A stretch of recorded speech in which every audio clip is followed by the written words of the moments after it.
What's up, tea drinkers? Who's ready to spill? Welcome to The Tea with KG, hosted by your girl, Kaylee Grace. Here you'll find your weekly boost of real talk mixed with laughter, healing, and all of those vulnerable, messy moments in between. The Tea with KG is a safe space for you to show up exactly as you are. We are here to share real-life stories from around the globe and be a community of love, joy, and celebrating life. This is a real deal show, so there will be coarse language and sensitive topics discussed. The most beautiful stories oftentimes emerge from the darkest of places, and we're here to explore it all. There's room for everyone at this tea time, so grab your drink of choice, spark it up, or just relax and soak it up. Cheers, and let's spill.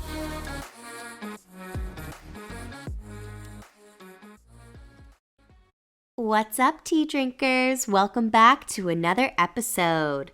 Today we are going to be talking about ego. Now, what is ego? A lot of people have a misconception on what exactly is this infamous ego that people talk about so much nowadays.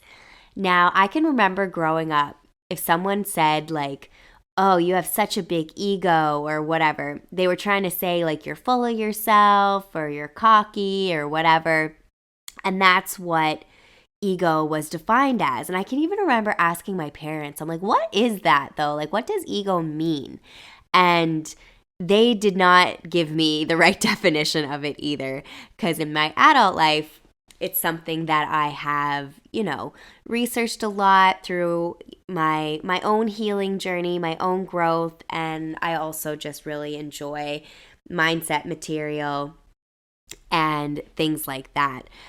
Someone who I love consuming their content is the Holistic Psychologist. If you haven't checked her out, definitely head on over to either Instagram, Facebook. If you can find her there, just type in the Holistic Psychologist. She actually has a book out as well, How to Do the Work, which is absolutely amazing. If you are on a healing journey and you are looking for ways to help yourself, I definitely recommend that book. She's a psychologist. She's unreal. Lots of really great info. And the way that she displays her info on social media too is very user-friendly. And I love that she does these little swipe throughs and it'll be on different topics. And it's just really beneficial to know yourself. And she is awesome at putting the information out there for us in a way that is easy to consume. So if you are on that journey, definitely go check her out. A lot of the things we'll be talking about today, I have learned directly from her. Her name is Nicole. Also, I won't just say her. We'll be definitely pulling a lot from the teachings that I have learned from the lovely Holistic Psychologist. So, ego. We all have one. It's the voice inside our mind that tells us stories all day long. So, the ego is in place to protect us, and a lot of times it thinks it's protecting us, but in reality, it's just holding us back. You see, the ego, it wants to be able to control and predict what will happen next, even if that is not beneficial to your highest good. And there's lots of ways that this can happen. I don't know about you, but I've definitely caught myself in, having those obsessive thoughts just swirl in my brain with the, you're not good enough, or like, why are you going to go try that? Nobody likes you, da da da da da. There's 1,000,001 thoughts that can run through our brains at any given moment. And just so you guys all know, just because the thought goes through your head does not mean that it is truth. It does not mean that it is fact. It's just not the tea. And a lot of us are so attached to these thoughts and stories, and we think they're true, and we react accordingly. So, maybe you really, really, really want to take a chance and try something new, but you're so terrified of failing or of what people will think. Oh, and just FYI, people are going to talk about you no matter what you do. So you might as well follow your heart and give them something good to talk about. Am I right, tea drinkers? But that's the thing, right? And like we will tell ourselves that all these like negative things. And in reality, when you think about it, that's not helping you. It's not pushing you further. It's not helping you grow. You're not going outside your comfort zone. You're just swirling with these thoughts and stories that you're telling yourself. And we think they're true, and we react accordingly. And they're just not true. It's the ego, and it's attempting to keep us safe. And it's like, well, why would it do that? Like, why would it want to tell myself limiting stories that hurt me in the long run? And like I was saying, it wants to be able to predict and control, and it creates these habitual patterns where it's just like you're on a loop, right? And like the ego, it can blind us from seeing our own truths about ourselves and the role we play within all of this. And we need to be able to see ourselves clearly in order to move forward and evolve properly, because that's just how we grow. And when you think about it in life, you've never grown without doing something that maybe was kind of scary, even if it didn't feel absolutely terrifying to you at the time, or maybe it did. Maybe it had you shaking in your boots. It's the way you get yourself out of that little comfort zone that everybody loves to stay in so much, and it forces you to elevate to the next level. It's kind of like even if you're, trying a new workout or something, or you're investing in your health. Yeah, it might feel really scary to walk through those gym doors for the first time, or to dedicate to, eating healthy. It might be, you might resist it with everything you got, but that's just because you've created this habit, and the ego is comfortable with that habit, even if it's not serving your highest good or serving your health or whatever the case may be. So there's lots of different ways that our egos can be activated. And I find as I've grown, I mean, don't get me wrong. Of course, the ego still gets me too. It gets everybody. We're human. We're not perfect. So it is going to happen like that. But I've noticed in how I communicate and stuff, even in relationships, I always try to not communicate from a place of like an activated ego. Because generally speaking, that kind of communication doesn't really get you anywhere. It's just pointless, and it's more of the proving you're right or wrong, which, if you think about the big picture, is just so stupid, because it's not about being right or wrong. When you're with your partner and you're trying to communicate, you should be coming at it from a place of open empathy and just trying to understand where that person's coming from. As soon as you start getting into the ego games with the right, wrong, oh my God, that's like the fastest way to get me really frustrated if I'm communicating with someone. I'm just like, nope, we're going to take a step back. We're not going to talk right now until you put your ego aside, because it's just so pointless. Like, who cares who's wrong or right? The point is having that open communication to get to the root of the cause. What's the actual issue here? Okay, let people feel what they feel. Doesn't give them a right to, react in a way that's toxic or unhealthy. But like, everyone's entitled to their feelings. We're all human. We're all going to feel things. And it doesn't necessarily mean those feelings are facts, but they still happen. And you need to be aware of that. You need to be aware of your own feelings as well, and be aware, okay, am I speaking from ego, or am I speaking from, a place of openness and understanding? So when our egos are activated, you'll notice you're more defensive. You're not listening because you're trying to prove that you're right. You'll have like really intense emotions, and you just get super overwhelmed. You'll say things you don't mean. Your nervous system won't be regulated. And like, sometimes you'll replay the conversation. You ever have those arguments with nobody when you're in the shower, and you're like, and another thing.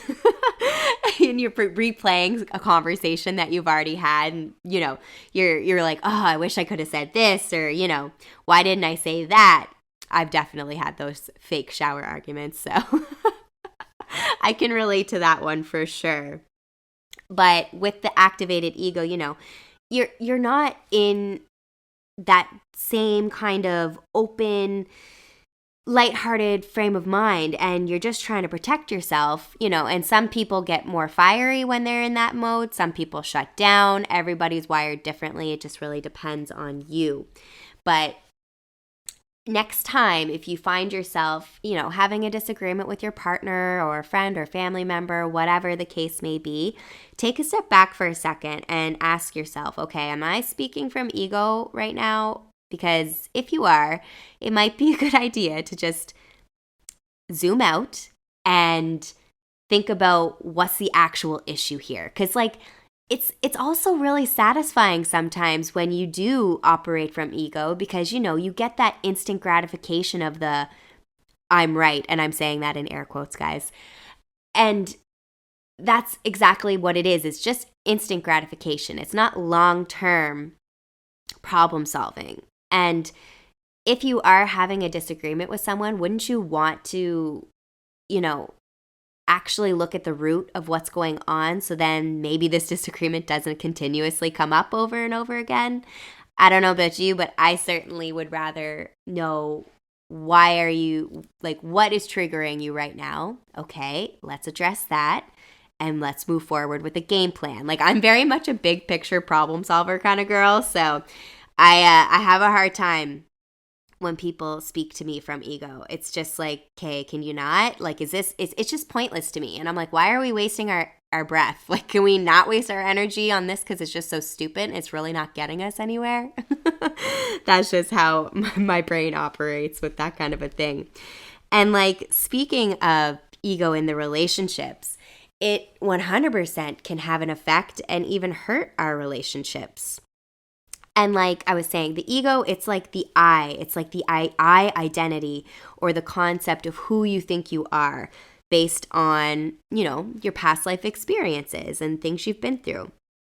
And if you have a wounded ego, your nervous system can become activated and you're more likely to be defensive or shut down. Or like I said, you might get a little hot and spicy with those people you care for. And it's the wounded ego being activated. And it's not that you don't want to be close to your people, but when that ego gets in the way, it's actually pushing people further away. And there's a lot of us that have childhood relationships that had abandonment, betrayal, shaming, complete dismissal of our needs. There's all of that which can come into play with these types of things. And like I said, we're all human. None of us are perfect. Not one single person on this planet is perfect. They do not exist. We are all imperfectly perfect, I like to say, because we all have a story. We've all been through some shit. I don't think there's one person alive who hasn't been through some form of trauma in their lives. And like we say, we don't compare traumas, so we won't say how big or small each person's trauma is, because again, it's all about perception, right? How do you perceive what you've been through? So with all of that being said, with our ego, if it's overactive, it's trying to make sure we don't experience that same pain again. And even me just sitting here talking right now, I can run a tally through my head right now and think of a few examples for me personally where my ego definitely wants to protect me. And it's just a fear response from something that has happened before. And the ego thinks there's a threat or there's danger. And in reality, there's not. A great example is if you've been betrayed in past relationships, which I'm sure a lot of you listening have been, and you can relate to that. When you enter into a new relationship, sometimes that baggage wants to come with you. And it's not that you want the baggage with you. It's not that you don't trust your partner. It's just you've been through a lot of things that make your brain think that I'm not safe right now.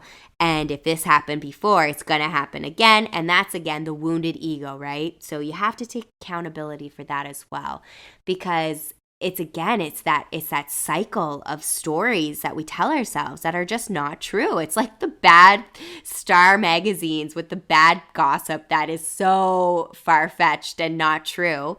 But obviously there's people who buy those and they think that stuff is facts, and it's not. And it's the same idea with our ego when it's running on autopilot, telling us all these stories you're not good enough, or this person's going to hurt you, or, you're not smart enough, la la la. There's a million and one things that, can run through our brain.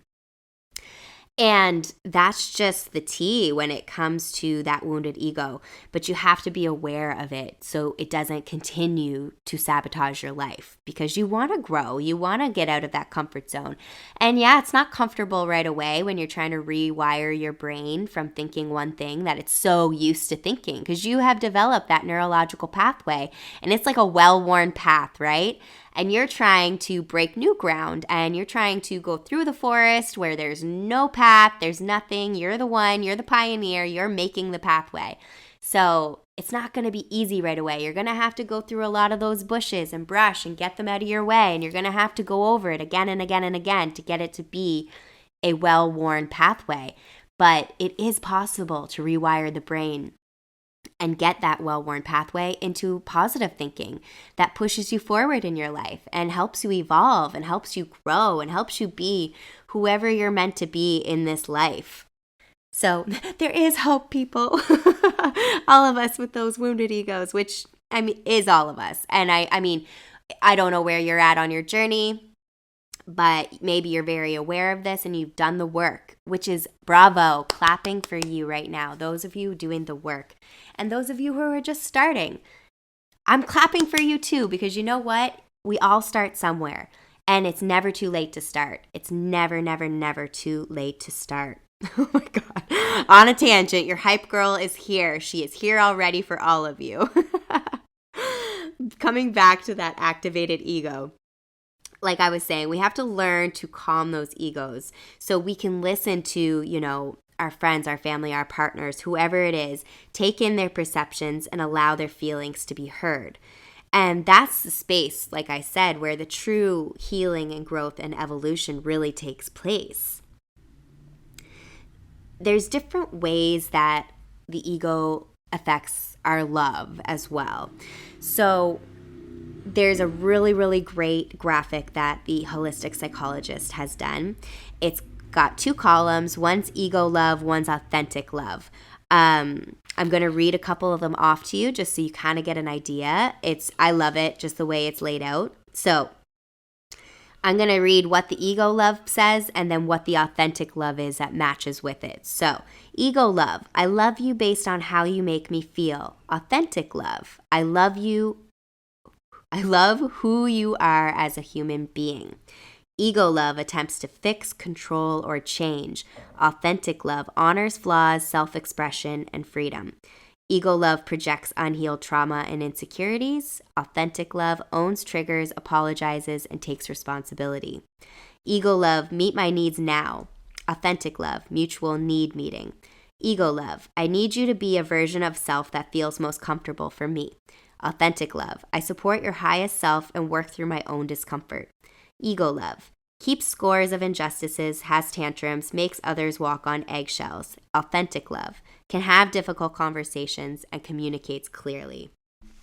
So I really liked that little graphic. I thought it was really cool because even in like TV shows and movies like that you've watched as you've grown up or even now, you see so much of that ego love and that unhealthy shit. And it's just, once you start diving in and healing yourself and learning these things and you watch stuff, you're like, wow, this is so toxic and unhealthy for me to watch right now. But again, that's all about awareness, right? And like I said, that's where everything starts. It's self-awareness. And not one of us is the perfect human, like I said. So don't feel bad and don't be too hard on yourself, because we are all capable of growing and evolving and learning. That's the beauty of being human, is it's never too late to make a change in your life. And you don't have to stay stuck where you are. We're supposed to learn and change and grow. And I just thought of that picture. I'm sure a lot of you have seen it. It's I know one side is the butterfly and the other side, I think it's still a caterpillar. I can't really picture it that well, but I'm pretty sure it's still a caterpillar talking to the butterfly. And the caterpillar's like, you've changed. And the butterfly's like, we're supposed to. And, you know, it's just true. And like sometimes I think people try to be insulting or mean when they say that to people who are growing and evolving. They're like, ugh, you've changed. It's like, good. It's a good thing that we've changed. Obviously, as long as you're like changing for the better, like don't, flip the other way and then go down a path that's maybe a bit more destructive. But at the same time, we all have to get to finding ourselves in our own way. And sometimes going down one path is how you snap out of it and recenter yourself and find your way back to yourself. And really, at the end of the day, that's all we're doing here is walking each other home. And, that's the tea. Like, we're just here trying to figure it out. Nobody has all their shit together. No matter what you see on social media, no matter what you hear, people show the highlight reel, right? Like, they're not going to show every single struggle they've ever been through. It also depends what they're comfortable sharing, because the internet can be mean. And when you put yourself out there, you're being vulnerable and open to scrutiny. So, some people have a healthy boundary with what they choose to share or not share.